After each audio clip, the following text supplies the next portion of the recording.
Hey, what's up guys? This is Anthony from AnthonysCustoms, and for this review we are looking at the DC Multiverse New 52 Doomsday Build-A-Figure, which, say what you will about the Doomsday design for New 52, some people love it, some people hate it. I don't really care either way, it's okay. I think I prefer the classic, but this one's fine. The figure is better than I thought it was going to be, which isn't too surprising because I thought it was going to be terrible, so it's a little bit better than that. So let's get it off the stand and take a closer look. This guy stands just about 8.5 inches tall, which makes him just about 22 centimeters, right around there. It's pretty standard DCUC style Build-A-Figure. In fact, the torso is basically the same design, just with the stuff added to it. Same thing for the arms and hands, and basically all of it is DCUC stylings. So that's okay, you know, it's gonna fit in just fine. Here's the thing, any part of the figure that could be mirrored was mirrored, which means the arms and legs and even the horns and things, they are exactly the same on both sides. So it was obviously digitally sculpted all at once and they didn't adjust anything. So it does take a little bit away from the figure. Now you're probably thinking, who cares, it's symmetrical, that's fine. And yeah, it's not a big deal. But when you have it in hand and every little spike and every little detail is the exact same on both sides, it does look a little bit weird. It's kind of like sculpting 101.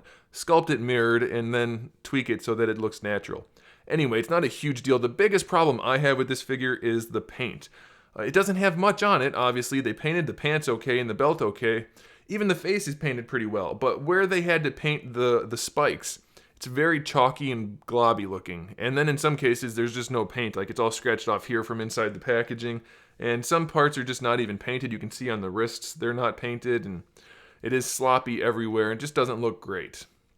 Maybe it's supposed to be like that. I don't know. If you look at the back of the calves, they're not painted everywhere either. Is that how it is? I didn't look that close when I looked up the picture of this guy because I didn't think I would need to, but I guess I did. So you guys can let me know about that. But it's not bad. I mean, most of it's painted well enough that it doesn't look terrible unless you're looking that close. And it's got kind of a nice shelf presence with the big spikes on the shoulders. Basically, the character design saved the figure from being too lousy. The eyes are painted pretty well, though, and the mouth is too, so that's good. And in terms of articulation, the head can look all the way up and not so far down. You can rotate it around. The shoulders, they're very limited, but they do at least have the spikes on the shoulders, unlike the true DCUC Doomsday figure, so that's a nice touch. You can rotate them around pretty well, and you have your bicep swivel, which works just fine.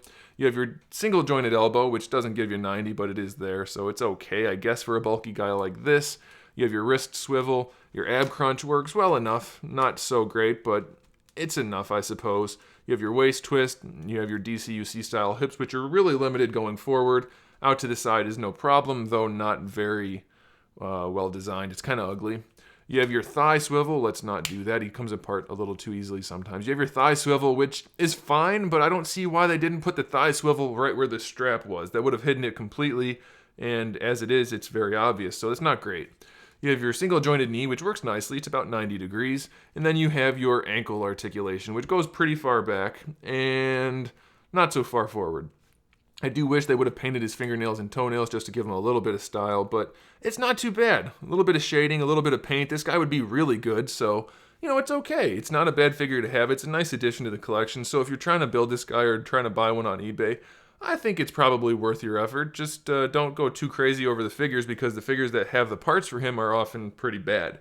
But he's okay. He's not so bad. I think he's kind of in the middle, so if you wanted one, go ahead and get it. And if you didn't one, you're not really missing out. So I think it's, you know, it is okay for people if they know what they're buying. So we're going to leave it at that. So there you go. Thanks for watching, guys. Make sure you subscribe to the channel. I have new videos up every single day. We talk about action figures, customs, movies, TV shows, video games, all kinds of fun stuff. We do unboxings. Lots of fun things, so make sure you come back for that. And in the meantime, keep collecting.